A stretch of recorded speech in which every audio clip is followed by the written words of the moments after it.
তুমি কবুল করো, আমিন। শ্রেষ্ঠ সৃষ্টি জীব হতে হলে আল্লাহ তাআলার অর্ডার মেনে চলতে হবে। কি অর্ডার? তার নির্দেশনা হলো দুনিয়ার বুকে মানুষের উপরে, আল্লাহর সৃষ্টি এই মানুষের উপরে সর্বশ্রেষ্ঠতম দায়িত্ব হলো আইয়া আবুদুল্লাহ, আল্লাহর ইবাদত করা। ওয়ালা তুশরিকু বিহি শাইআ, ইবাদত করবে বটে কিন্তু কোনো শিরক চলবে না। শিরক মুক্ত ইবাদত করতে হবে আল্লাহ।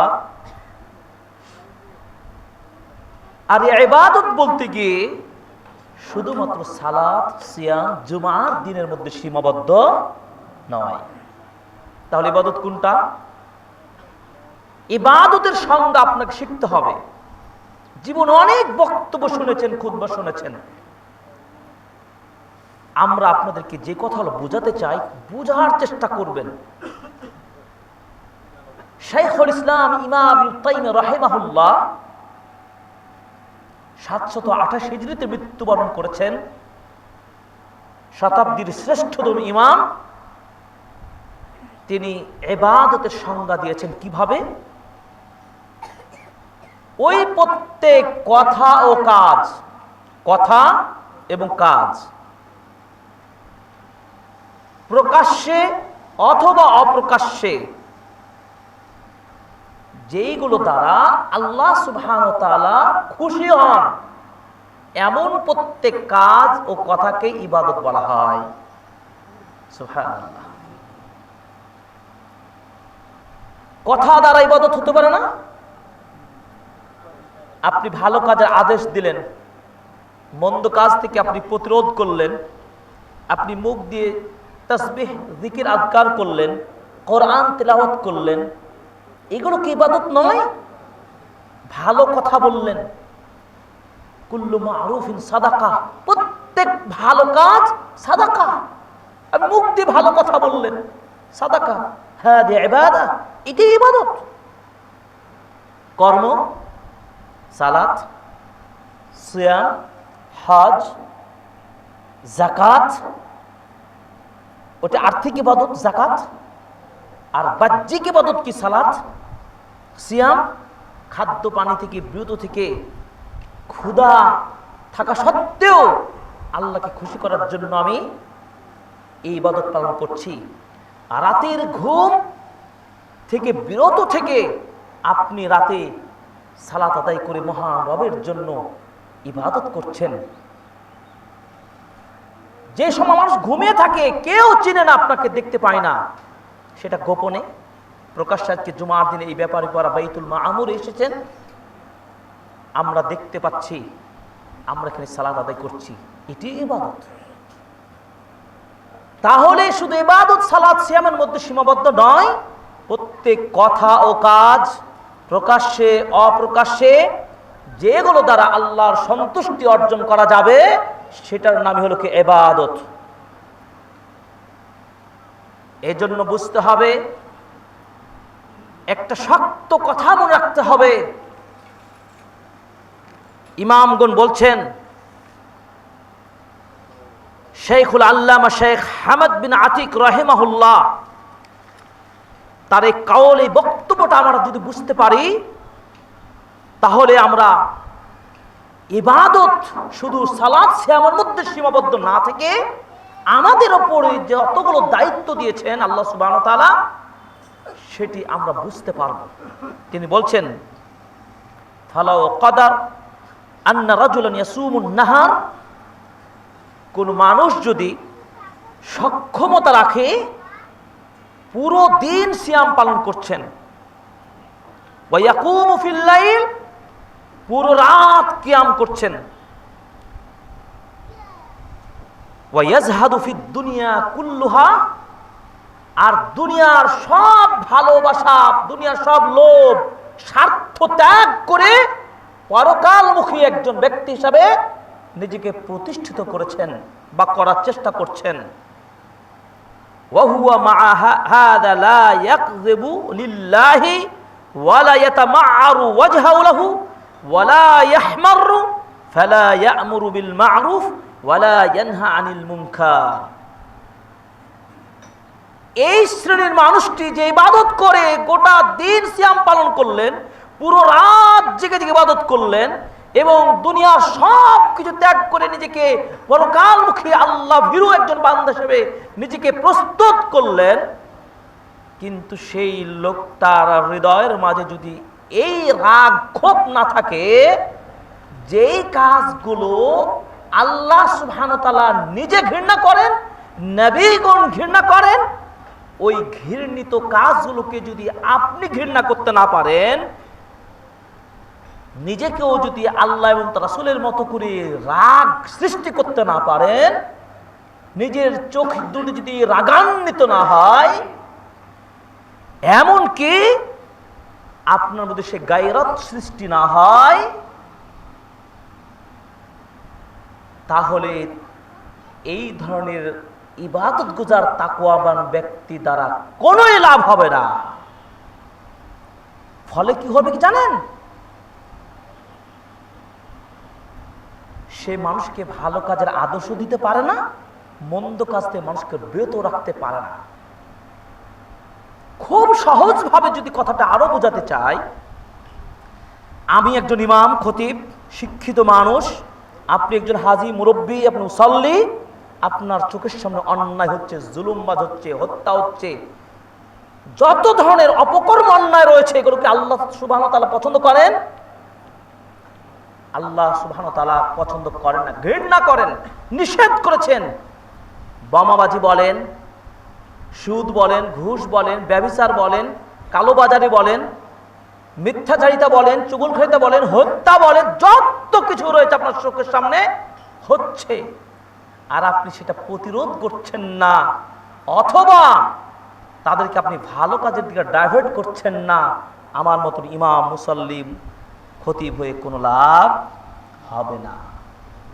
আমার কথা খুব তাত্ত্বিকভাবে বোঝার চেষ্টা করতে হবে যে আল্লাহ সুবহানাহু ওয়া তাআলা আমাদেরকে খলিফা হিসেবে পাঠিয়েছেন, আর একজন খলিফার দায়িত্ব কি? তার দায়িত্বকে বাস্তবায়ন করা, পালন করা। এই জন্য তো রাসূলুল্লাহ সাল্লাল্লাহু আলাইহি ওয়াসাল্লাম বলেছেন কি, আলা কুল্লুকুম রাইন ওয়া কুল্লুকুম মাসউলুন আন রাইয়াতিহি। হে তোমরা প্রত্যেকে রাখাল, তোমাদের প্রত্যেকে তার রাখাল সম্পর্কে জিজ্ঞাসা করা হবে। তার মানে কি? প্রত্যেকে আমরা দায়িত্বশীল, প্রত্যেকে তার দায়িত্ব সম্পর্কে অবশ্যই আপনাকে প্রশ্ন করা হবে। একজন রাখাল তার দায়িত্বের জবাব দিতে হবে মালিকের কাছে, একজন স্ত্রী তার স্বামীর নিকট দায়িত্বর জবাব দিতে হবে, ঠিক একজন রাষ্ট্রীয় সরকার তার জনগণের নিকট তার দায়িত্বের জবাব দিতে হবে।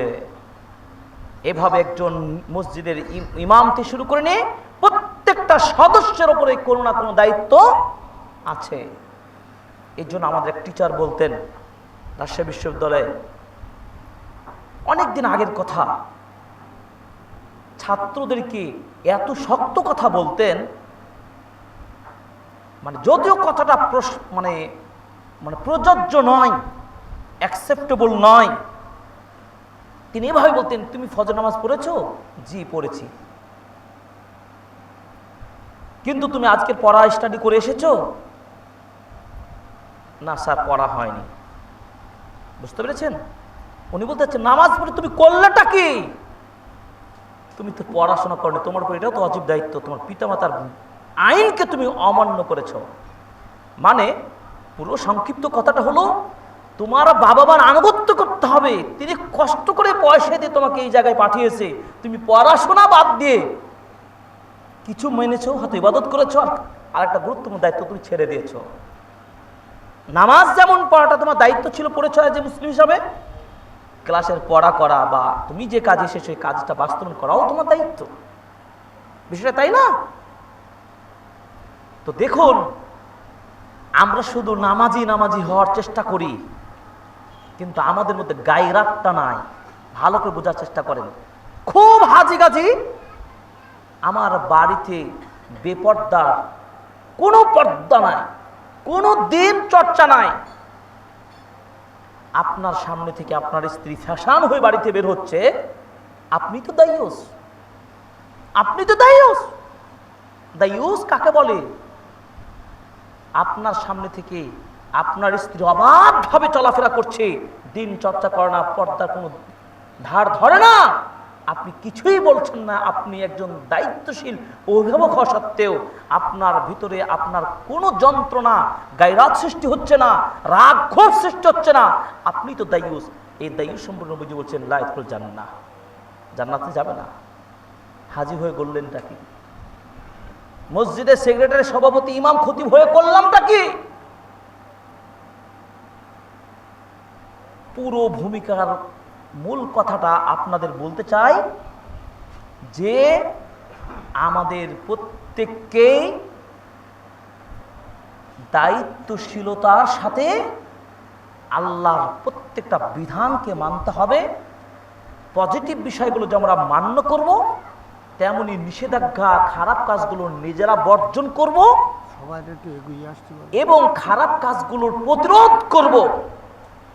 সম্মানিত মুসল্লিগণ, আপনি একটু সামনে এগিয়ে বসবেন, পিছনের মুসল্লিদের সমস্যা হচ্ছে জায়গা। এবং একটি কথা মনে রাখতে হবে, মূলনীতি সূরাতুল মুলকের আয়াত নম্বর 14। এই উম্মাহকে যেহেতু শ্রেষ্ঠ জাতি হিসেবে আল্লাহ তাআলা দান করেছেন, এই উম্মার জন্য কোন কাজে কোথায় কল্যাণ হবে এটা আমি বেশি জানি না, আমার আল্লাহ বেশি জানেন, আমার আল্লাহ জানেন। এর জন্য আল্লাহ তাআলা বলছেন, আলা ইয়ালামু মান খালাকা ওয়া হুয়াল লাতীফুল খবীর। তিনি কি জানেন না কে সৃষ্টি করেছেন, কি সৃষ্টি করেছেন? তিনি তো সবকিছু জানেন, তিনি সূক্ষ্ম সূক্ষ্ম বিষয়গুলো পর্যন্ত তিনি জানেন। শুধু তাই নয়, ওয়া হুয়া আলিমুম বিযাতিস সুদূর, তিনি মানুষের হৃদয়ের মাঝে, বক্ষের মাঝে যে পরিকল্পনা নিয়ত করে, সংকল্প করে, এই পর্যন্ত তার জ্ঞান রয়েছে আমার সৃষ্টিকর্তা আল্লাহ। তিনি অবশ্যই চেয়েছেন এই সৃষ্টিজীব মানুষ দ্বারা কল্যাণ। বিপরীত মুখে এই সৃষ্টি মানুষকে ক্ষতিগ্রস্ত করার জন্য ওপেন চ্যালেঞ্জ করেছে আল্লাহর অপর সৃষ্টি হলো শয়তান। আপনি বলেন, আপনি কার পক্ষ নেবেন? আল্লাহর পক্ষ নেবেন না শয়তানের পক্ষ নেবেন? হিজবুল্লাহ হবেন না হিজবুশ শয়তান হবেন? আল্লাহর পথে আসবেন। আল্লাহর পথের খলিফা দায়িত্ব নিয়েছেন, এই দায়িত্ব আপনাকে পালন করতেই হবে। এটাকে যদি এক কথাই প্রকাশ করি, একজন খলিফার সবচাইতে বড় দায়িত্ব হলো আল আমরু বিল মারুফ ওয়ান নাহয়ু আনিল মুনকার। ভালো কাজগুলো তোমরা মানুষকে ডাকো এবং মন্দ কাজ থেকে মানুষকে নিষেধ করো, প্রতিবাদ করো। তিনি কল্যাণ চেয়েছে বিধায় তিনি আমাদেরকে এই কাজগুলোর নির্দেশ তিনি দিয়েছেন। দেখুন, এই যে আল আমরু বিল মারুফ ওয়ান নাহয়ু আনিল মুনকার, এই বিষয়টা কতটা গুরুত্বপূর্ণ, শাইখ ইবনে বাজ রাহিমাহুল্লাহ, সৌদি আরবের গ্র্যান্ড মুফতি, তিনি বলেছেন এটি হলো আহাম্মুল ওয়াজিবাত ফিল ইসলাম। ইসলামে যতগুলো গুরুত্বপূর্ণ ওয়াজিব পর্যায়ের কাজ রয়েছে, এই কাজটি হলো অন্যতম একটি বিধান। নাম্বার 2, ওয়ামিন ফারাইদিহিল ইযাম, এবং ইসলামে যতগুলো ফরজ বিধান রয়েছে, শীর্ষ পর্যায়ের এটি একটি ফরজ বিধান। এগুলো দ্বারা কি হবে? একটা সুন্দর ইসলামী সমাজ বিনির্মাণ হবে। শুধু তাই নয়, সমাজ শুধু গঠিত হবে এমনটি নয়, ওয়ানাজাতিহা মিন ইকাবিল্লাহ, আল্লাহর গজব থেকে ওই সমাজ মুক্তি পাবে। সেটি হতে পারে খুব অল্প সময়ে অথবা বিলম্ব, দীর্ঘদিন পর জুলুমবাজ থেকে জাতি মুক্তি পেয়েছে না?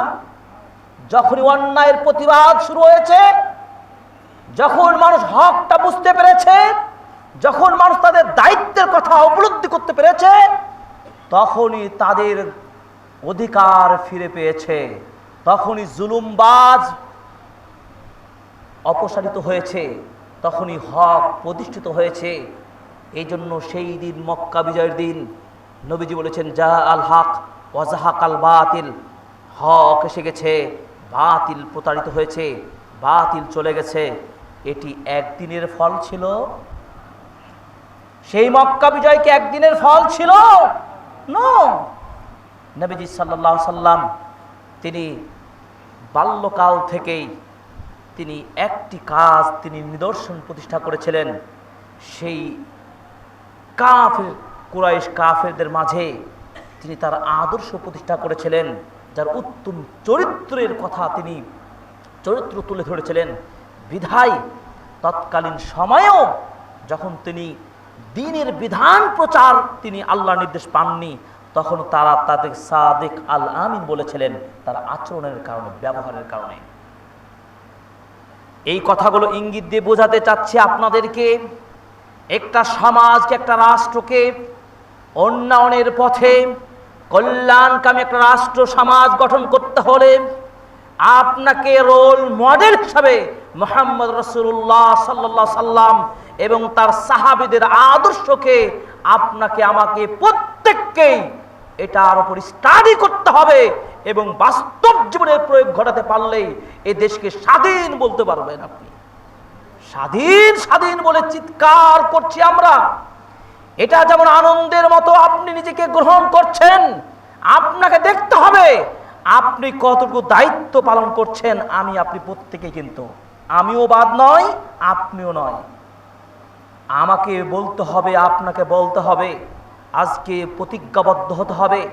দেশ এবং প্রবাসে যারা দেখছেন আমাদেরকে মিডিয়ার মাধ্যমে, প্রত্যেককে দীপ্ত কণ্ঠে বলতে চাই, আমরা প্রত্যেকেই যেহেতু দায়িত্বশীল, দায়িত্বশীলতা যেন যথাযথ সাথে পালন করি। তাহলে বৈষম্য কেন, কোনো কিছু ভেদাভেদ থাকবে না, সব জুলুমবাদ চলে যাবে। একটি কাজ করতে, সেটা হলো আদর্শ প্রতিষ্ঠা করতে হবে। আল আমরু বিল মারুফ ওয়া নাহয়ুল মুনকার, এই মূলনীতি অনুযায়ী যদি চলতে পারি, দেখবেন সমাজ, রাষ্ট্র সবকিছু সংস্কার হবে ইনশাআল্লাহ। যদি কাজগুলো না করি কি হতে পারে, আমি পর্যায়ক্রমে আলোচনা করব ইনশাআল্লাহ। তাহলে আল আমরু বিল মারুফ ওয়া নাহয়ুল মুনকার, এই বিষয়টি উম্মার জন্য আল্লাহ তাআলা নির্ধারণ করে দিয়েছেন। কিভাবে দেখুন, আল্লাহ তাআলা বলছেন সূরা আলে ইমরান আয়াত নম্বর 110, মনে রাখবেন রেফারেন্সগুলো। তথাকথিত শুধু খুতবা শুনলেই হবে না, খুতবা থেকে জিস্টগুলো মাথায় নেবেন। সূরাতুল আলে ইমরান আয়াত নম্বর 110, আল্লাহ পাক বলছেন, কুনতুম খায়রা উম্মাহ, তোমরাই শ্রেষ্ঠ উম্মাহ। সুবহানাল্লাহ। কাদেরকে বলছেন? আপনাদেরকে আল্লাহ পাক বলছেন।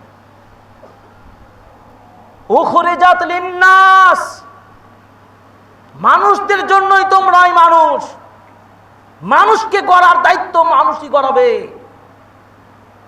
এই মানুষরাই তারা তাদের কাজ দিয়ে, অ্যাক্টিভিটিস দিয়ে, তাদের চেতনা দিয়ে এই উম্মাকে শ্রেষ্ঠ উম্মার মর্যাদায় তারা ভূষিত করবে।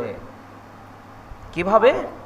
আল্লাহ বলেন, তা'মুরুনা বিল মা'রুফ ওয়া তানহাউনা আনিল মুনকার ওয়া তু'মিনুনা বিল্লাহ, তোমরা মানুষকে ভালো কাজের দিকে ডাকবে, সৎ কাজের দিকে আহ্বান করবে এবং মন্দ কাজ থেকে মানুষকে নিষেধ করবে, প্রতিবাদ করে তুলবে। শুধু কিছু স্বার্থ হাসিলের জন্য প্রতিবাদ করলে হবে না, কিন্তু স্বার্থ হাসিল হতে হবে একমাত্র আল্লাহর জন্য।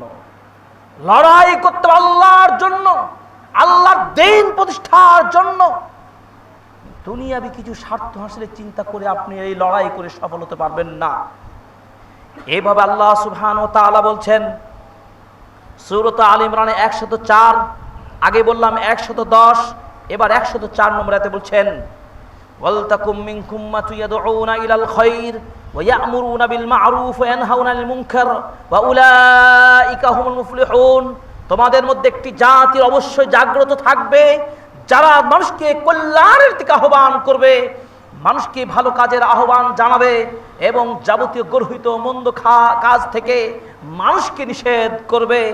এই কাজটি যারা পালন করতে পারবে আল্লাহ পাক তাদের সার্টিফাই করে বলছেন উলাইকা হুম মুফলিহুন, তারাই হচ্ছে সফল বিজয়ী। সুবহানাল্লাহ। প্রকৃত সফলতা তখনই আসবে। এই জন্য আমাদের তরুণ ছাত্র সমাজ ভাইদেরকে বলতে চাই, আমরা যেই শ্রম জীবন বাজি রেখে যাবতীয় ষড়যন্ত্র নস্যাৎ করে দিয়ে এই স্বাধীন বাংলাদেশটাকে সুন্দর একটি দেশ গড়ার স্বপ্ন নিয়ে যেভাবে জীবন বাজি রেখে আপনারা আপনাদের অধিকার অর্জনের চেষ্টা করলেন বিগত দিনগুলোতে, আপনাকে আমাকে এখন এই দেশকে গড়ার জন্য যেই মূলনীতি হাতে নিতে হবে সেটি হলো আল আমরু বিল মারুফ ওয়া নাহয়ুল মুনকার। এই প্রকল্প হাতে গ্রহণ করতে হবে, এই মেজাজ সৃষ্টি করতে হবে। আজকে থেকে যেখানে অন্যায় সেখানেই প্রতিরোধ, যেখানে খারাপ সেখানেই ভালো, আমাদের এই কাজটা করতে হবে। প্রত্যেক ছাত্র, মুসলিম নামধারী মুসলিম ছাত্রকে, অভিভাবককে অবশ্যই সালাত, সিয়াম, যাকাত, ফরজ বিধানগুলো যেমনভাবে পালন করতে হবে তেমনভাবে এই কাজটাকে আপনার দায়িত্বের মধ্যে গ্রহণ করতে হবে। কেন? ইমামগণ যুগের পর যুগ পূর্বে সালাফগণ ইসলামের 5টি মূলনীতি, ইসলামের 5টি ভিত্তি আমরা জানি না? বুনিয়াল ইসলাম আল খামসিন, ইসলামের 5টা ভিত্তি রয়েছে, সেটা আমাদের জানা। কিন্তু সালাফগণ এই আজকের যে বিষয়ে আলোচনা করছি এই বিষয়টার গুরুত্ব উপলব্ধি করে তারা 6ষ্ঠ পিলার ভিত্তি হিসাবে এটাকে তারা ধার্য করেছেন যে ইসলামের 6ষ্ঠ যদি ভিত্তি হয়ে থাকে তাহলে আল আমরু বিল মারুফ ওয়া নাহয়ুল মুনকার, এটা ইসলামের 6ষ্ঠতম ভিত্তি। সুবহানাল্লাহ। বুঝতে পেরেছেন? ইসলামের ভিত্তি যদি হয় আল আমরু বিল মারুফ, তাহলে এই বিষয়টার দায়িত্ব পালন করা কত বড় জরুরি বিষয় বলুন তো। একজন মুসলিম নামধারী মানুষ কালেমা অস্বীকার করতে পারবে? সালাত অস্বীকার করতে পারবে? যাকাত অস্বীকার করতে পারবে? সিয়াম অস্বীকার করতে পারবে? সামর্থ্যবানরা হজ আদায় না করে থাকতে পারবে? প্রত্যেকটা জবাব থেকে দিতে হবে, পালন করে ফরজ। তেমনি ভাবে এই বিষয়টাকে 6ষ্ঠ ভিত্তি হিসাবে উলামাগণ আখ্যায়িত করেছেন। অতএব আমাকে আপনাকে এই কাজে এগিয়ে আসতে হবে, তথা এটাকে এক কথায় প্রকাশ করলে বলতে পারেন দাওয়া কাজে এগিয়ে আসতে হবে। পুরোটাকে একটাই ভাষায় প্রকাশ করতে হলে দাওয়াতি কাজ করতে হবে। এই জন্য ইমাম মুহাম্মদ বিন আব্দুল ওয়াহ্হাব রাহিমাহুল্লাহ, তাকেও শাইখুল ইসলাম বলা হয়, তিনি বলেছেন মুসলিম উম্মার উপরে 4টা বিষয় জানা জরুরি, ওয়াজিব। মনে রাখতে হবে কয়টা বিষয়? 4টা বিষয়। নাম্বার 1, আল্লাহ, তার নবী এবং তার ধর্ম ইসলাম। এই 3টা বিষয়ে দলিল সহকারে আগে প্রথম জ্ঞান অর্জন করতে হবে। কি করতে হবে? জ্ঞান অর্জন করতে হবে। 2 নম্বর, যে অনুযায়ী জ্ঞান অর্জন করবেন সে অনুযায়ী যা অর্জন করবেন সে অনুযায়ী আমল করবেন। 3 নম্বর মাসালা, যা আমল করলেন সেটা মানুষকে দাওয়াতি কাজে আপনি আত্মনিয়োগ করবেন, দাওয়াতি কাজ আপনি করবেন। 4 নম্বর, দাওয়াতি কাজ করতে গিয়ে আমরু বিল মারুফ ওয়া নাহয়ুল মুনকার এইসব করতে গিয়ে যদি কষ্ট হয় সবর করতে হবে। কি করতে হবে? সবর। এই 4টা আপনাকে শিখতে হবে খুব ভালো করে। এটার আমার প্রশিক্ষণ নিতে হবে। সত্যিকার আল্লাহ সম্পর্কে কতটুকু জানি? নবী সম্পর্কে জানি না? দিন সম্পর্কে কতটুকু জানি না? এই 4টি মাসালা আমাদের প্রত্যেকে জানা জরুরি। এই জন্য ইমাম শাফিঈ রাহিমাহুল্লাহ, যিনি 150 হিজরিতে জন্মগ্রহণ করেছেন, ইমাম শাফিঈ রাহিমাহুল্লাহ বলেছেন পবিত্র কোরআনে আল্লাহ একটি ছোট্ট সূরা নাজিল করেছেন, সূরাতুল আসর। এই সূরাতুল আসরে আল্লাহ তাআলা এই উক্ত 4টি মাসালার কথা একই সূরার মধ্যে বলে দিয়েছেন। সুবহানাল্লাহ।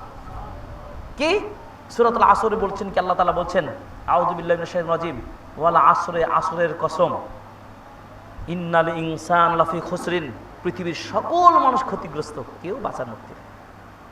কিন্তু 4 শ্রেণীর মানুষ বেঁচে যাবে আল্লাহ বলে দিয়েছেন। সে 4টি শ্রেণী কি, যেটা বললাম, ইল্লাল্লাযিনা আমানু, এক ঈমান আনবে যারা। ওই যে বললাম, আল্লাহ, তার রাসূল, তার দ্বীন, এসব বিষয়ে জ্ঞান অর্জন করতে হবে, জানতে হবে, মানে ঈমান আনতে হবে।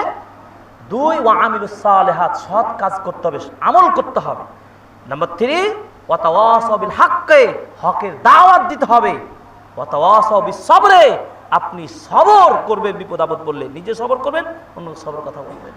তাই তিনি বলছেন, ইমাম শাফি রাহিমাহুল্লাহ বলছেন, আল্লাহ তাআলা যদি এই পবিত্র কোরআনের এই ছোট্ট সূরাটি নাজিল করে পুরো কোরআন সমাপ্ত করে দিতেন, তাহলে এই একটি ছোট্ট সূরায় মানুষ তার জীবনকে সফল করার জন্য একটি সূরাই যথেষ্ট, আর কিছু লাগবে না। এত কিছু অর্থনীতি, সমাজ, রাষ্ট্র, সব চলে আসবে এই ছোট্ট সূরার মধ্যে। আপনারা গবেষণা করার জন্য এই সূরাটির তাফসীর পড়বেন, আরো বিস্তারিত জানতে পারবেন। সংক্ষিপ্ত তাফসীর যদি পড়তে চান, তাফসীর আহসানুল বায়ান পড়ুন, খুবই সংক্ষিপ্ত। তাফসীর ইবনে কাসির পড়ুন। এবং আরো সহজভাবে জানতে হলে প্রফেসর ডক্টর আসাদুল আল গালিব স্যারের একটা তাফসীর রয়েছে, 30তম পারা, শেষ পারাটি পড়বেন, খুবই চমৎকার। পাশে লাইব্রেরি আছে, খোঁজ করে পাবেন। যে কথা বলছিলাম, এই আল আমরু বিল মারুফ ওয়া নাহয়ি আনিল মুনকার, আল মারুফ বলতে বলা হয় হুয়া মা আমারাল্লাহু বিহি ওয়া রাসূলুহু, আল্লাহ এবং তার রাসূল যে কাজগুলো করার কথা নির্দেশ দিয়েছেন সেটা আপনাকে বাস্তবায়ন করতে হবে। আর নাহি হচ্ছে, মুনকার হচ্ছে হুয়া মা নাহা আনহুল্লাহু ওয়া রাসূলুহু, আল্লাহ এবং তার রাসূল যেগুলোতে নিষেধ করেছেন সেগুলো বর্জন করতে হবে, এটা না মুনকার। এই কাজ করতে গিয়ে, এই দাওয়া কাজ করতে গিয়ে আপনি কিভাবে কাজ করবেন? দাঙ্গা বা কলহ করে? ইসলাম কিন্তু সেটা সাপোর্ট করে না। বোমাবাজি করে কিন্তু নয়, বিশৃঙ্খলা সৃষ্টি করে নয়। কিন্তু আল্লাহ তাআলা বলেছেন, দেখুন, আল্লাহ প্রত্যেকটা ফর্মুলা কিন্তু আমাদের বলে দিয়েছেন।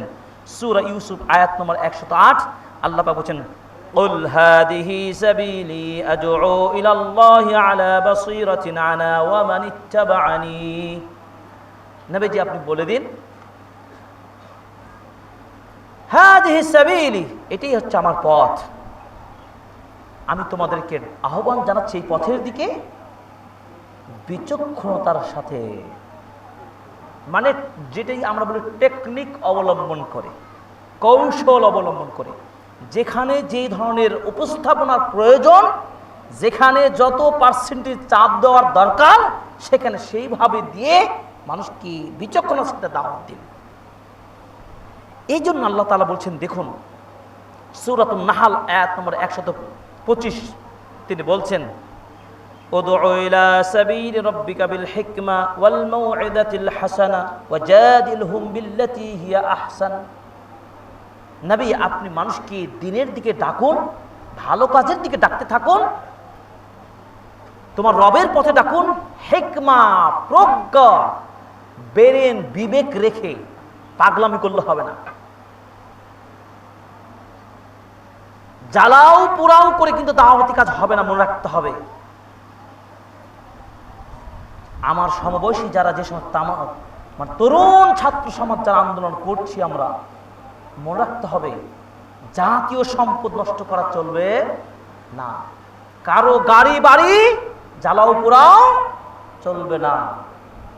যে অপরাধ করবে তার অপরাধের শাস্তি তাকে দুনিয়াতে, দুনিয়ার আইনে তাকে যেমন ভোগ করতে হচ্ছে, হবে, দেখছি, পরকাল তো ফয়সালা হবেই।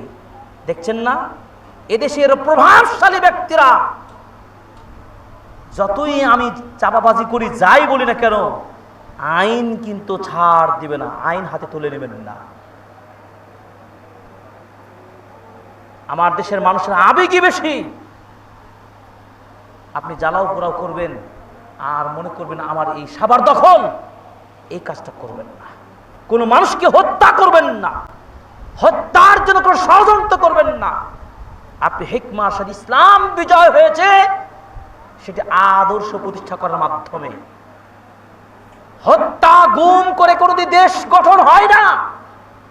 বিগত শাসন আমলে এদেশের নিরীহ শত শত মুসলিম শত শত নাগরিককে গুম করা হয়েছে। তাদের কি অপরাধ ছিল? তাদের ফলাফল আজকে তারাই তাদের আইন দ্বারা, তারাই আইনের শাসনে তারাই আজকে বিপদের সম্মুখীন হয়েছে। কি হচ্ছে না? অতএব সাবধান, আমরা ইসলাম ফলো করি, ইসলাম মানি, আমার ধর্মের মধ্যে দ্বন্দ্ব ফাসাদ নেই এবং আমার ইসলাম সেটা বলে না। আমরা শান্তির সাথে, বিচক্ষণতার সাথে আমরা নিজেদের ব্যক্তি জীবনে আমলের প্রতিফলন ঘটাবো এবং এই প্রভাবটা আমরা মসজিদ দিয়ে শুরু করে নিয়ে আমার রাস্তা, আমার পাড়ায়, আমার মহল্লায়, আমার দোকানে, আমার মার্কেটে আমরা এটা কি করব? দাওয়া মিশন পরিবর্তন করব। ঠিক কিনা? আপনারা প্রত্যেকে মুবাল্লিগ দায়ী হয়ে যান। বছরে একদিন আন্দোলন করে আপনি রাস্তা জ্বালাও পোড়াও করবেন, এই ধান্দা বাদ দেন। যা হয়েছে বাদ দেন, শুরু করেন এখন দাওয়াতি কাজ। দেখেন মানুষের আচরণের সমাজ পরিবর্তন হয়ে যাবে ইনশাআল্লাহ। আল্লাহ তাআলা বলছেন, ওয়ামান আহসানু কাওলাম মিম্মান দাআ ইলাল্লাহি ওয়া আমিলা সালিহাও ওয়া ক্বালা ইন্নানী মিনাল মুসলিমিন। ওই ব্যক্তির যে সম্মানিত ব্যক্তি কে হতে পারে? ওই ব্যক্তির যে উত্তম বাণীকার হতে পারে যে লোকটা আল্লাহর দিকে মানুষকে আহ্বান করে বলে, ওহে মানুষটি তোমরা আসো আল্লাহর পথে, আমি তোমাকে ডাকছি আল্লাহর পথে। তোমাকে তো বোমাবাজি করতে ডাকি নাই, তোমাকে তো আমি পাপের কাছে ডাকে নাই, তোমাকে আমি ইসলামের পথে আহ্বান জানাচ্ছি। এটাও বলতে গিয়ে বল প্রয়োগ চলবে না, শক্ত কথা বলা চলবে না। আল্লাহ তাআলা মূসা আলাইহিস সালাতু সালামকে বলেছিলেন, তার ভাই মূসা এবং হারুনকে বলেছিলেন, তৎকালীন ফেরাউন সে সময়ের সবচেয়ে নিকৃষ্ট ইসলামের ইতিহাসে কোরআনে রয়েছে, সেই শাসক হিসাবে এত বড় অপরাধী শাসক ছিল। তার ক্ষেত্রেও আল্লাহ তাআলা নবীকে মেসেজ পাঠিয়ে বললেন, যাও তোমরা ওয়াকুলা লাহুম কাওলান ফাকুলা লাহু কাওলান লাইয়িনান লাআল্লাহু ইয়াতাযাক্কারু আও ইয়াখশা। সূরা তাহা 44 নম্বর আয়াত। আল্লাহ পাক মেসেজ করতে বললেন, যাও মুসা, হারুন, ফেরাউনের নিকট গিয়ে তুমি দাওয়াত দাও খুবই নরম ভাষায়, খুবই নরম ভাষায় তাদেরকে দাওয়াত দাও। হতে পারে তোমার এই সুন্দর নরম কথায় সে শিক্ষা গ্রহণ করতে পারে অথবা সে আল্লাহকে ভয় করতে পারে। তাহলে বলুন তো ভাইরা, আমরা একজন ওসি, একজন ডিসি, একজন এসপি, একজন বড় কর্মকর্তা, একজন এমপি, একজন মন্ত্রী, একজন বড় ব্যবসায়িক মানুষ, তার নিকটে আপনি দাওয়াত দিতে পারবেন না? যেতে পারবেন না? একটা ছোট্ট বই নিয়ে, যে সালাতের বই, সিয়ামের বই, ইসলামের বই, কোরআন নিয়ে, কোরআন শিক্ষার একটা আরবি সহজ কায়দা বই নিয়ে, যে আঙ্কেল বা চাচা বা স্যার বা মিনিস্টার যেটাই আপনি সম্বোধন করুন, খুব ভদ্রতার সাথে বলুন। আপনি মুসলিম কি নন মুসলিম জেনে নেওয়ার পর তাকে আপনি বলুন কোরআনটা শিখে নেন, আপনি সালাত করুন, এটি আল্লাহর বিধান, আপনাকে সেদিকে আমি আহ্বান জানাচ্ছি, আপনি অ্যাকসেপ্ট করবেন আমি আশা করি। এগুলো দাওয়ার পলিসি রয়েছে, কিছু ট্রেনিং রয়েছে, কৌশল রয়েছে, সেগুলো ওলামাদের দার্সে বসে আপনাদের শিখতে হবে। খুতবায় তো পুরোপুরি বলা সম্ভব নয়। দাওয়া পলিসির একটি অন্যতম হলো যে নরম কথাই দলিল প্রমাণ সহ আহ্বান করবেন। আপনি যে দলিল ছাড়াই কথা বলেন তাহলে কিন্তু অ্যাকসেপ্ট করবে না। আপনি অবশ্যই দলিল রাখবেন, বিশুদ্ধ দলিল। দলিলের মধ্যে কিন্তু জাল দলিল চলবে না, কিন্তু মনে রাখতে হবে। আজকের সমাজে জাল কথার প্রচলন বেশি, মানুষ জাল কথাটাই বেশি খায়। সৌদি আরবে মদিনা বিশ্ববিদ্যালয়ে পড়ি, এই বছরে বাংলাদেশ হজ মিশনের একজন অনুবাদক হিসাবে দায়িত্বরত ছিলাম মদিনা শাখায়। আমি একাধিক বাংলাদেশি হাজিদেরকে জিজ্ঞাসা করেছি হজ সংক্রান্ত বিষয়গুলো, ন্যূনতম জ্ঞান তারা নিয়ে যায় না। তালবিয়া পাঠ করতে হবে এটাও জানে না, মসজিদে প্রবেশ কি বলে করতে হবে এটাও জানে না, নবীজিকে কিভাবে সালাম দিবে মদিনায় মনে সেটাও জানে না, কিভাবে বাইতুল্লাহ তাওয়াফ করবে সেটাও জানে না। কিন্তু আপনার ভাষায় তিনি তো হাজি, 2024 সালের হাজি। বুঝতে পেরেছেন সমাজ কতদূর কোন সাইডে গেছে? এই অবস্থা যদি হয় জাতির উন্নয়ন হবে না। অতএব আমাদের অনেক বড় দায়িত্ব রয়েছে সবার। শিক্ষা ছাড়া কখনো আলোকিত হবে না। ওই জাতি ততদিন উন্নত হতে পারবে না যে জাতি যতদিন পর্যন্ত শিক্ষায় দীক্ষায় উন্নত হতে না পারবে। এই জন্য বড় দুঃখের সাথে বলি, বাংলাদেশের শিক্ষা ব্যবস্থা আপনারা আমার চাইতে বেশি জানেন। বাংলাদেশের শিক্ষা ব্যবস্থা যেভাবে ভঙ্গুর করা হয়েছে, তখন আমরা কেউ মুখ খুলতে পারি নাই।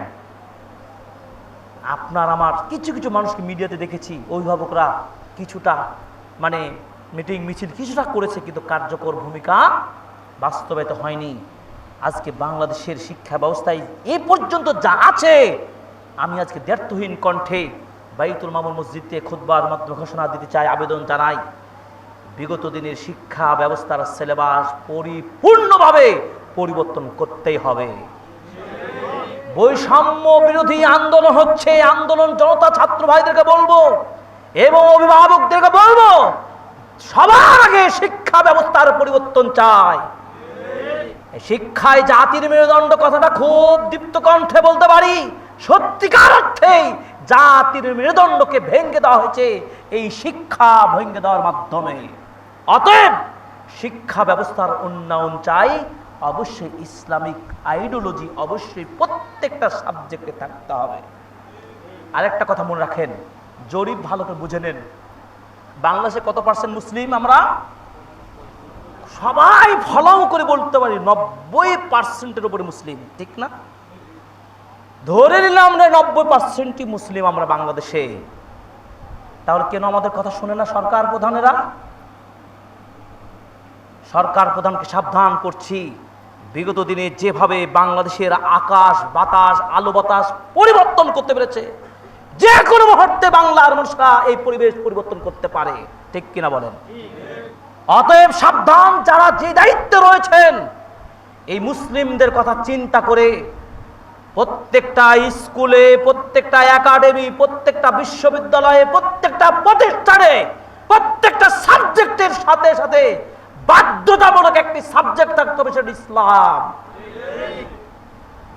আপনি বলবেন না বিশ্ববিদ্যালয়ে শুধু ইসলাম স্টাডিজ আর আরবি সাহিত্য থাকলেই তো হবে। আমি এই কথা বোঝাতে চাইনি। অবশ্যই ডিপার্টমেন্ট তো থাকবেই, যে কোনো সাবজেক্ট জেনারেল সাবজেক্টের সাথে ইসলামিক একটা কোর্স অবশ্যই থাকবে, যেখানে বেসিক ইসলামিক নলেজ অবশ্যই অর্জন করতে পারবে। ধরুন আপনি ফিজিক্সের ছাত্র, কেমিস্ট্রি ছাত্র, ম্যাথের ছাত্র, বায়োলজির ছাত্র, যে কোনো বিভাগে হন, বিশ্ববিদ্যালয়ের অঙ্গনে সেখানে একটা কোর্স যদি আপনি মুসলিম দেশের যদি মুসলমান বাচ্চাদেরকে একটা কোর্স দিতে না পারেন, আপনি কিসের মুসলিম দেশের মুসলিম শাসক হলেন? আর আমরাই কেমন প্রজা হলাম, পাগলের মতো সরকার যা দেয় তাই আমরা খাই, তাই হকম করি, কোনো প্রতিবাদ করতে পারি না। আমি বুঝাতে মনে হয় পারি নাই, বেসিক ইসলামিক নলেজটা ন্যূনতম বাস্তবায়ন করার জন্য আমি বৈষম্য বিরোধী ছাত্র জনতার যারা আমরা রয়েছি, প্রত্যেকের এই মেসেজটা থাকতে হবে যে এই আমাদের বেসিক ইসলামিক নলেজটা মুসলিম হিসাবে জানার জন্য একটা বাধ্যতামূলক কোর্স থাকতে হবে। এরপরে যাতে করে ওই বেসিক বিষয়টি জানার পরে সরকারি পিএসসির যে সরকারি পরীক্ষাগুলো হয়, নিবন্ধন থেকে শুরু করে নিয়ে সরকারি মন্ত্রণালয়ের পর্যায়ে যতগুলো পরীক্ষা নিরীক্ষা হয়, চাকরির বাজারে বিসিএস থেকে শুরু করে যতগুলো পরীক্ষা হয়, সেখানে ন্যূনতম ইসলামের বিষয়ে প্রশ্ন থাকতেই হবে। কবে রবি ঠাকুর নোবেল প্রাইজ পেল, কবে কাজী ইসলাম কি হলো না হলো, কোন কবিতা কোন নদীর তীরে বসে লেখলো, কততম লাইনে কতবার তার প্রিয়তম স্ত্রীর নাম নিল, এই বাজে কথাগুলো মুখস্থ করার জন্য আমাদের মুসলিম সমাজের ব্র্যান্ডকে ধোলাই নষ্ট করে দেওয়া হচ্ছে। আমি আপনি বুঝতে পারছি না বৈষম্যতা কোথায় করা হচ্ছে, চিন্তা করতে পারেন? মুসলিমদেরকে গলা টিপায় নষ্ট করে দেওয়া হচ্ছে। পশ্চিমাদের চেতনায় তারা আমাদের শিক্ষা ব্যবস্থাকে নষ্ট করেছে। এই জন্য আমি বলতে চাই, আগামী দিনের প্রত্যেকটাই পরীক্ষা বিশেষ থেকে শুরু করে নিয়ে সেখানে ইসলামী শিক্ষার ইসলামিক প্রশ্ন যেন থাকে। হতে পারে খুবই সহজ প্রশ্ন হতে পারে, যেন তার অধিকার হকটা আদায় হয় ন্যূনতম। কেন আমি মুসলিম যে আমি বলবো না বৈষম্য, এখানে সাম্য কিভাবে হয় দেখেন। মুসলিমদের জন্য থাকবে যেমন প্রশ্ন, হিন্দুদের জন্য প্রশ্নপত্র আলাদা হবে, তাদের জন্য তাদের প্রশ্ন হবে। সমস্যা কোথায়? অর্থাৎ তুলনামূলক ধর্মতত্ত্বের উপরে আমাদের হায়ার স্টাডি যারা করবেন, কিন্তু ন্যূনতম প্রাথমিক পর্যায়ের জ্ঞানগুলো আমাদের সমাজে কি করতে হবে? এই পরিবেশগুলো সৃষ্টি করতে হবে। প্রিয় ভাইরা, আমরা যে কথাগুলো বারবার বোঝাতে চাচ্ছি আপনাদেরকে, যে আল্লাহ তাআলার প্রতিনিধি হিসাবে আমরা দুনিয়া এসেছি, আমাদের দায়িত্ব রয়েছে অনেক বেশি। সেই সব দায়িত্বের মধ্যে একটি বড় হলো আল আমরু বিল মারুফ ওয়ান নাহই আনিল মুনকার। শাইখুল ইসলাম ইমাম তাইমি রাহিমাহুল্লাহ কি বলেছেন দেখুন, তিনি এই কথা বলেছেন, চমৎকার বলেছেন, ওয়ামান লাম ইয়াকুন ফি কলবিহি বুগদুন মা ইয়াবগুদুহুল্লাহু ওয়া রাসূলুহু মিনাল মুনকার আল্লাযী হারামাহু মিনাল কুফরি ওয়াল ফুসুক ওয়াল ইসয়ান। কোন মানুষের মধ্যে যদি ওই আল্লাহর এবং তার রাসূল যে বিষয়গুলোতে ঘৃণা করেন, পাপ হিসাবে যেগুলো, অপরাধ হিসাবে যেগুলো কাজ রয়েছে, এইগুলো যদি আমি আপনি যদি প্রতিবাদ না করি, নিজেরা বিরত না থাকতে পারি, তিনি বলছেন তার মধ্যে ঈমান নাই, তার অন্তর ঈমান থাকবে না। তার মধ্যে কি অন্তর ঈমান থাকবে না? এরপর তিনি বলছেন, যদি ন্যূনতম যদি ক্রোধ না থাকে, দায়িত্বশীলতার পরিচয় দিতে না পারি মুসলিম হিসাবে, তাহলে তিনি বলছেন যে আসলেই লাম ইয়াকুন মাহু ঈমান আসলান, সত্যিকারে তার মধ্যে ঈমানই থাকবে না। তাহলে কি আমরা কি আমাদের ইসলামিক সাবজেক্টের জন্য আমরা কি প্রতিবাদ করতে পারবো না? আবেদন জানাতে পারবো না? অবশ্যই ঈমানি দায়িত্ব এটি আমরা অবশ্যই আবেদন করব। তবে কোনো দাঙ্গামা কলহ আমরা মানি না, কলহ করিও না। আবেদন জানাবো, আবেদন তিনারা মানবেন, এটাই দাবি করি। এরপর আসুন, আমরা এর আগেই বলেছি যে আল আমরু বিল মারুফ ওয়ান নাহই আনিল মুনকার ইসলাম কততম ভিত্তি হিসাবে ইমামগণ বলেছেন? ষষ্ঠতম ভিত্তি হিসাবে অধিকাংশ ইমামগণ বলেছেন। এরপর দেখুন, এই বিষয়টা এত গুরুত্বপূর্ণ যে তিনি কোরআনে ঈমানের আগেই এই কথাটুকু তিনি বলেছেন। ঈমানের বিষয়ে আলোচনার আগেই আল্লাহ আমরু বিল মারুফ ওয়ান নাহই আনিল মুনকারের কথা উল্লেখ করেছেন।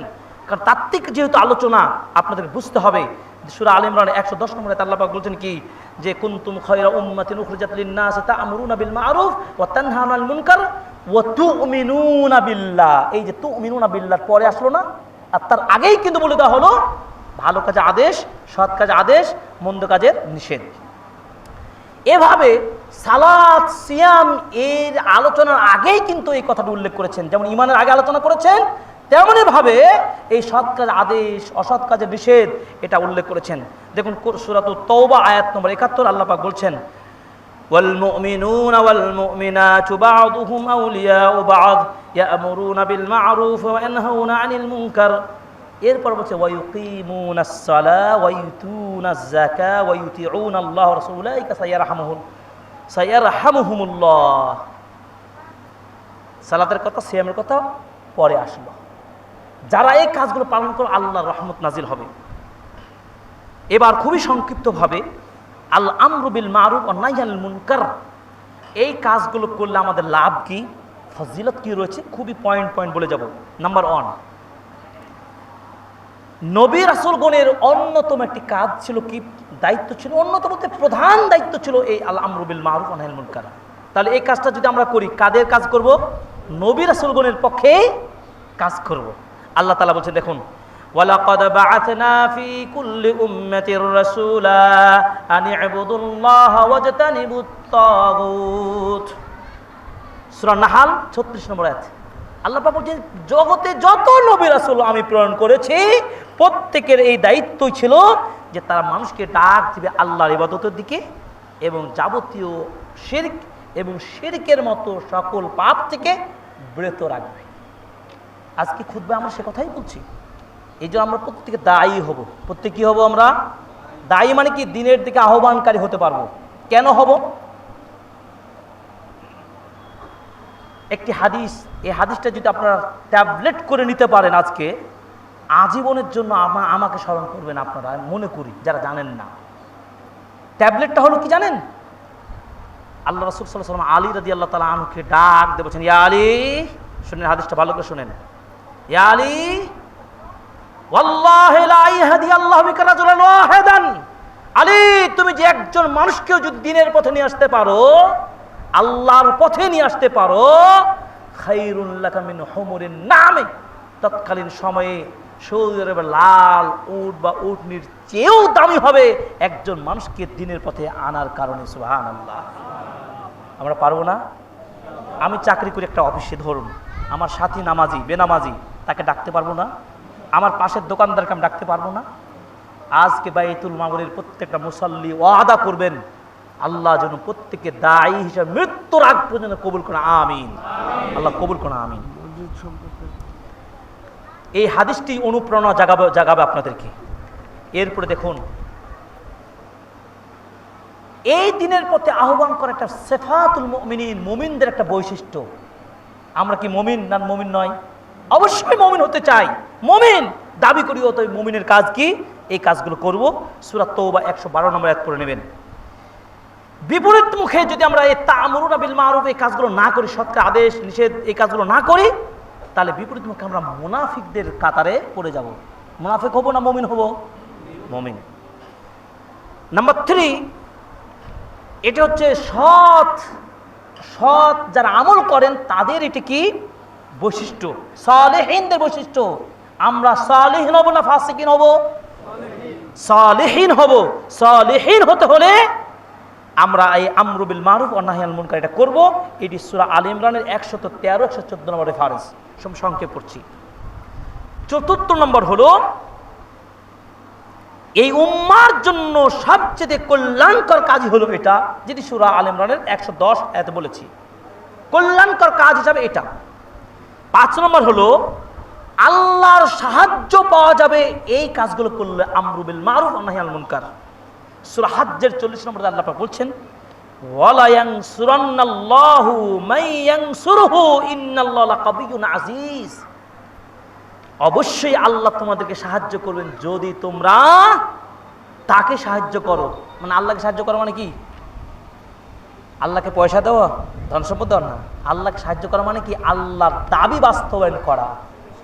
আল্লাহর দাবি কি? আল্লাহর দাবি তাওহীদ বাস্তবায়ন করা, আল্লাহর দ্বীন বাস্তবায়ন করা। আল্লাহ তো বলেছেন সূরা মায়েদার 5 নম্বর আয়াতে বলছেন, 3 নম্বর আয়াতে কি বলছেন? আল ইয়াউমা আকমালতু লাকুম দীনাকুম ওয়া আতমামতু আলাইকুম নি'মাতি ওয়া রাদিতু লাকুম ইসলাম দীনা। আল্লাহ মনোনীত করেছেন গোটা পৃথিবীর বুকে শ্রেষ্ঠতম ধর্ম ইসলাম। ইসলামিক আইডিওলজি, ইসলামিক আদর্শ। সূরাতুল আলে ইমরানের আয়াত নম্বর 18 দেখুন, আল্লাহ পাক কি বলছেন? ইন্নাদ দীনা ইনদাল্লাহিল ইসলাম। কমপ্লিট একটি ধর্ম হচ্ছে ইসলাম। ওয়া মান ইয়াবতাগি গায়রাল ইসলামি দীনা, এই ইসলাম বিধান ছাড়া, ইসলামিক চেতনা ছাড়া অন্য কোনো মতাদর্শ যারাই তালাশ করবে, যারা চর্চা করবে, তারা ক্ষতিগ্রস্ত হবে। ফি ইয়াউমিল আখিরাহ, কিয়ামত দিবসে, পরকাল দিবসে তারা মুক্তি পাবে না, এমনকি তারা জাহান্নামে যাবে এই ইসলামকে ফলো না করার কারণে। 6 নম্বর হলো, দুনিয়ার বুকে নিরাপত্তার সাথে জুলুমবাজ থেকে শান্তিময় জীবন আপনি খুঁজে পাবেন এই কাজটি করলে। দেখুন তো সমাজে একজন মুরব্বী চাচা, একজন যুবক খুব স্বাভাবিকভাবে ইসলামের কাজগুলো যদি করে, দাঙ্গামা হাঙ্গামা কলহ ছাড়া ভালো কাজের দিকে ডাকে, সমাজের মানুষ তাকে খারাপ বলে কি? নর্মালি খারাপ বলে না, লোকটা ছেলেটা ভালো। এটি ইসলাম চায়। 7 নম্বর হলো, 7 নম্বর হলো যে আযমু ফাদলিল কিয়াম বিহ, এই যে আমরু বিল মারুফ ওয়া নাহি আনিল মুনকার, এটার উপর প্রতিষ্ঠিত থাকার ফলে এর ফজিলত, মর্যাদা, এর প্রতিদান অনেক বড়। আল্লাহ পাক বলছেন কি? ফাসাউফা নুতিহি আজরান আযীমা, মহান প্রাইজ তাদের জন্য আমি দেব। সুবহানাল্লাহ। আরো প্রাইজিংটা দেখুন। দাওয়াতি কাজ করতে আপনি কেন করবেন না, এই হাদিসটি আপনাকে বলবে করতে বাধ্য। ইমাম মুসলিম রাহিমাহুল্লাহ হাদিসটি বর্ণনা করছেন। আবু হুরায়রা রাদিয়াল্লাহু তাআলা আনহু হাদিসটি বর্ণনা করেন। রাসূলুল্লাহ সাল্লাল্লাহু আলাইহি ওয়াসাল্লাম বলেছেন, মান দাআ ইলা হুদা কানা লাহু মিসলু উজুরিন মান তাবিআহু ওয়ালা লা ইয়ানকুসু যালিকা মিন উজুরিহিম শাইআ। কেউ যদি কাউকে ভালো কাজের দিকে আহ্বান জানায়, তাহলে সমপরিমাণ সওয়াব ওই আহ্বানকারী ব্যক্তি পাবে। সুবহানাল্লাহ। কোনোভাবে তার ওই নেকি থেকে কোনো কমিয়ে দেওয়া হবে না। এরপরে দেখুন 8 নম্বর হলো পাপ থেকে ক্ষমা পাওয়ার বড় মাধ্যম হলো আল আমরু বিল মারুফ ওয়া নাহয়ুল মুনকার, এটি করা। দেখুন হাদিস হুযায়ফা ইবনুল ইয়ামান রাদিয়াল্লাহু তাআলা আনহু বলছেন, রাসূলুল্লাহ সাল্লাল্লাহু আলাইহি ওয়াসাল্লাম বলছেন, ফিতনাতুর রাজুলি ফি আহলিহি ওয়া মালিহি ওয়া নাফসিহি ওয়া ওয়ালাদিহি, একজন ব্যক্তি তার ব্যক্তি সত্তায়, তার পরিবারে, তার ধনে জনে সন্তানে, পরিবারে সব ফিতনা, এমনকি প্রতিবেশীও তার ফিতনা। ইউকাফিরুহা সিয়াম ওয়াস সালাহ ওয়াস সাদাকা ওয়াল আমরু ওয়ান নাহয়ু, কিন্তু কাফফারা হয়ে যাবে যখন ওই মানুষটা এই ফিতনার মধ্যে থাকলেও যখন সালাত, সিয়াম, যাকাত এবং আমরু বিল মারুফ এই কাজগুলো করবে, ওইগুলো সব অমিট হয়ে যাবে, মিছে যাবে। সুবহানাল্লাহ। যদি আমরা এই কাজ এবার না করি, এবার আসুন আমরা তো করবো ইনশাআল্লাহ, তাই না? আমরু বিল মারুফ ওয়া নাহয়ুল মুনকার এটা করবো আমরা ইনশাআল্লাহ। যদি না করি, দেখুন হাদিস, দেখুন চোখের সামনে অন্যায় হচ্ছে, আপনি প্রতিরোধ করছেন না। নবীজি বলছেন, মান রাআ মিনকুম মুনকারান ফালিয়ুগাইয়িরু বিয়াদিহি, যখনই আপনার চোখের সামনে, আপনার সামনেই অন্যায় হবে, অবিচার হবে, আপনি সর্বপ্রথম হাত দিয়ে বাধা দিবেন। হাত দিয়ে বাধা দিতে না পারলে নবীজি বলছেন, তুমি মুখ দিয়ে তুমি বলবে। মুখ দিয়েও যদি কোনো ক্রমে বলতে না পারো, অন্তরে ঘৃণা করতে হবে, এই শাসক, এই বিচারক, এই নেতা, এই পাতি নিকৃষ্ট মানুষ, একে আমি ঘৃণা করি, একে ঘৃণা করি, এই কাজকে ঘৃণা করি, এই কাজকে আমি না বলি, বলতে পারবো না? নবীজি বলছেন, তবে এটা ওয়াযালিকা আযআফুল ঈমান, এটি ঈমানের সর্বনিম্ন স্তর। আপনি কাপুরুষ, মুখে বাধা দিতে পারলেন না, হাতে পারলেন না, মুখেও পারলেন না, অন্তর ঘৃণা করে, এটাকে ঈমানের সর্বনিম্ন স্তর ঈমান বলা হয়েছে। তার মানে বুঝতে পেরেছেন এই কাজটা কত গুরুত্বের সাথে আমাকে করতে হবে, অনেক অনেক গুরুত্বের সাথে করতে হবে। এই জন্য আল্লাহ তাআলা বলছেন, যাহারাল ফাসাদু ফিল বাররি ওয়াল বাহরি বিমা কাসাবাত আইদিন নাস, এই যে স্থলে এবং জলে যে ফিতনা বিপর্যয়গুলো হচ্ছে, তোমাদেরই কর্মের ফল। স্বাধীন আমরা মনে করছি বিগত দিনের ভুল থেকে শিক্ষা নিতে হবে আগামী জাতিকে। কি পারবেন না? পারবেন? পারতে হবে। ভুল আর করা যাবে না, অন্যায় করা যাবে না। যে হোক, যে হোক, যেই চেতনারই মানুষ হোক না কেন, যা ভুল হতে পারে হয়েছে, আর করবেন না। আমাদের কর্মের ফল। মনে করছেন আপনি, এই যে ব্যাপারী পাড়ার লোকেরা মনে করছেন যে আমরা ভালো, আমরা কোনো দাঙ্গামা হাঙ্গামা করবো না, চুপ করে বসে থাকবো। আল্লাহ তাআলা বলছেন, না, সমাজে কিছু ভালো মানুষ থাকবে, মন্দ মানুষ থাকবে। ওই মন্দ মানুষকে প্রতিরোধ করার দায়িত্ব আপনার। আপনি ইমানদারিত্ব দেখে লাভ হবে না, ইমানদারিত্ব বাঁচতে হলে আপনাকে প্রতিবাদ করতে হবে। বুঝতে পেরেছেন? আল্লাহ তাআলা বলছেন, দেখুন সূরা আনফালের 25 নম্বর আয়াত, ওয়াত্তাকু ফিতনাতান লা তুসিবান্নাল্লাযিনা যালামু মিনকুম খাসসা, খাস করে যারা জুলুম করবে, অন্যায় করবে, তাদেরকে যে ফিতনার কবলে ফেলা হবে তা নয়, বরঞ্চ নিরীহ ও ঈমানদার লোকেরা ফিতনার মধ্যে পড়ে যাবে। এখন যদি ঝড় আসে, মনে করেন বিপদ আসে, দুর্যোগ আসে, ঈমানদাররা বেঁচে যাবে আর আপনারা পাপাচাররা বাঁচবেন না, তাই কি? ওই বিপদে আপনি পড়ে যাবেন। অতএব দোয়া করতে হলে সবাইকে দোয়া করতে হবে, আল্লাহ এই পশ্চিম দিগন্তে বিপদ চলে আসছে আমাদের উপর, আল্লাহ তুমি আমাদের সবাইকে বাঁচাও।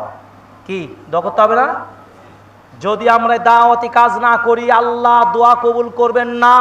হাদিস মনে রাখুন, তিরমিজির 2169 নম্বর হাদিস, রাসূলুল্লাহ সাল্লাল্লাহু আলাইহি ওয়াসাল্লাম বলছেন, ওয়াল্লাযী নাফসি বিয়াদিহি লাতা'মুরুন্না বিল মা'রুফ ওয়া লাতানহাউন্না আনিল মুনকার, ওই সত্তার কসম করে বলছি যার হাতে আমার প্রাণ রয়েছে, আমি আল্লাহর কসম করে বলছি, অবশ্যই হে উম্মার লোকেরা, তোমরা মানুষকে ভালো কাজের দিকে আহ্বান জানাবে, সৎ কাজের দিকে মানুষকে আহ্বান জানাবে, মন্দ গর্হিত পাপ থেকে মানুষকে বিরত রাখবে। যদি তোমরা এই কাজগুলো না করো, অবশ্যই অচিরেই আল্লাহ তোমাদের উপরে আযাব নাজিল করে দিবেন। বুঝতে পেরেছেন? আযাব, হাজার হাজার শত শত ছেলে মারা গেল, আপনার ভয় হয় না? যেই মায়ের কোল খালি হয়েছে সেই তো জানে কি গজবের মধ্যে রয়েছে। অতএব সেটাও আপনার সন্তান, মনে রাখতে হবে এই গজবের ফল কিন্তু আমার আপনার খাতেরই কি কামাই। এবং নবীজি বলছেন সুম্মা তাদউনাহু ফালা ইস্তাজাবু লাহু, তোমরা যদি এই কাজগুলো না করে দোয়া করতে থাকো, পাগলের মতো দোয়া করো, মিলাদ কুলখানি করতে থাকো, কোনো দোয়া কবুল হবে না, হবে না। আপনাকে কাজের সংস্কার হতে হবে, ক্লিয়ার, সংস্কার হতে হবে।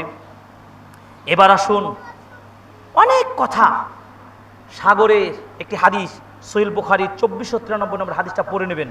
2493 নম্বর হাদিস, 2493 নম্বর হাদিস।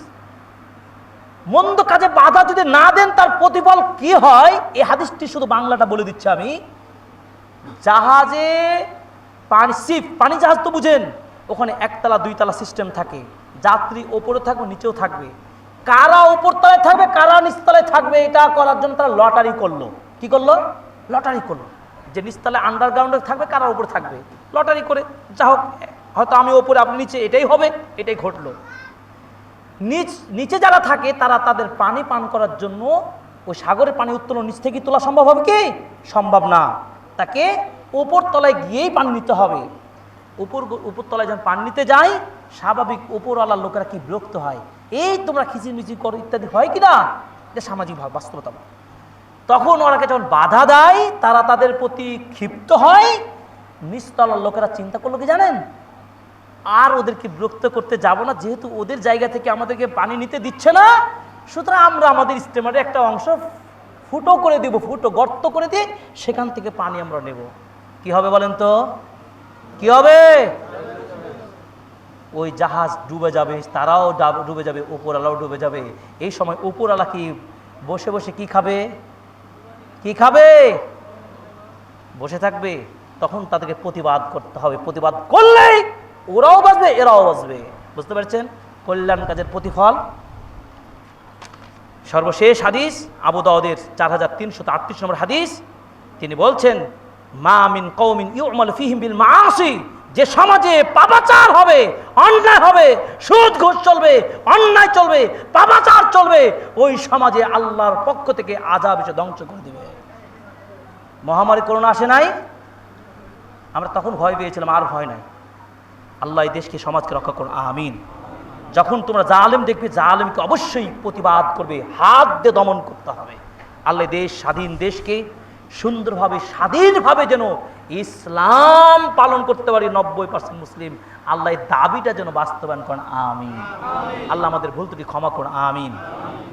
এই পর্যায়ে আপনাদের খুবই সংক্ষিপ্তভাবে বলবো, এই বাইতুল মামুর মসজিদটি আমি দূর থেকে অনেকদিন লক্ষ্য করেছি, এবং আমি আজকে সচক্ষে দেখলাম এই ফাঁকা মাঠে আপনারা নামাজ পড়ছেন বিশুদ্ধ পদ্ধতি অনুসরণ করে।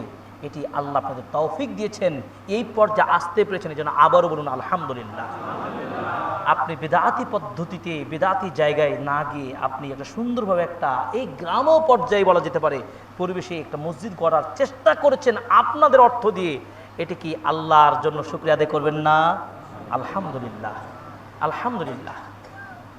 এই মসজিদটি এখন পর্যন্ত কিছুই হয় নাই বলা যেতে পারে, অনেক পয়সা খরচ হয়েছে, প্রায় 37 লক্ষ টাকা আমাদের সেক্রেটারি সাহেব বললেন ইতিমধ্যে খরচ, কর্জে হাসানাও রয়েছে অনেক। এই জন্য আমার এই খুব ছোট্ট আবেদন আপনাদের কাছে, দেশ ও প্রবাসের যারা দেখছেন, আপনারা এই ঢাকা শহরের পার্শ্ববর্তী এলাকা এই বাইতুল মামুর মসজিদের দিকে একটু সুনজর দিবেন। আল্লাহর জন্য যদি একটা ঘর তৈরি করতে পারেন, আল্লাহ রাসূল বলছেন আল্লাহ জান্নাতে তার একটা ঘর নির্মাণ করবেন, সুবহানাল্লাহ।